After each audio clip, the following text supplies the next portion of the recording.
Hi, this is Jennifer from 33 Ranch and Saddlery, and recently I bought a neat little tool that I just wanted to bring you a short review on.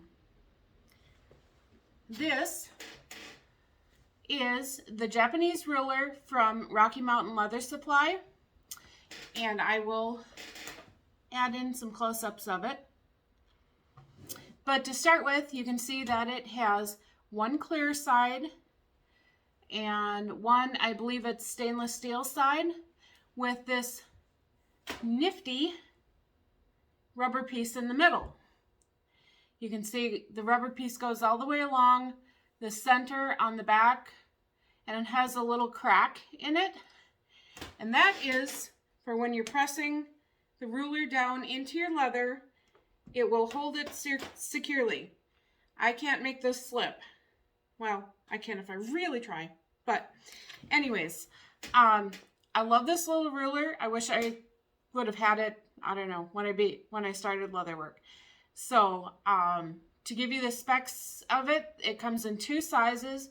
The small is 15 centimeters, which comes out to approximately 5.9 inches, and they sell it for $12.99. And this would be the large, which is 30 centimeters, which is approximately 11.81 inches, and they sell this one for $19.99. I'll do a quick little demonstration here. I use it both with just a number 2 X-Acto knife, and on the stainless steel side, it's easy to press down and cut very cleanly against. And I also use it with my rolling cutter.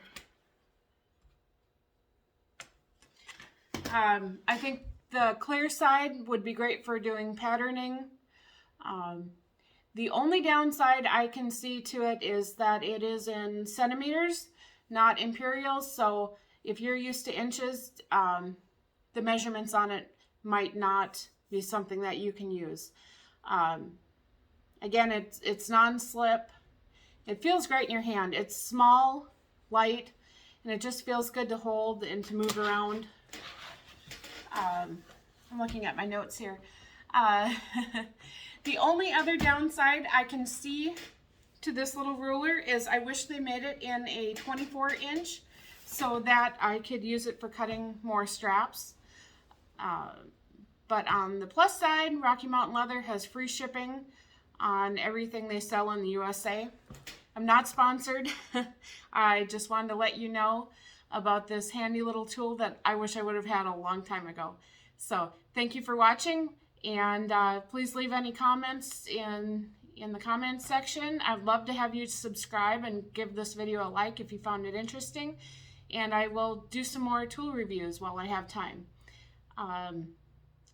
Again, this video is not sponsored, but I will leave the link in the description. Thank you so much.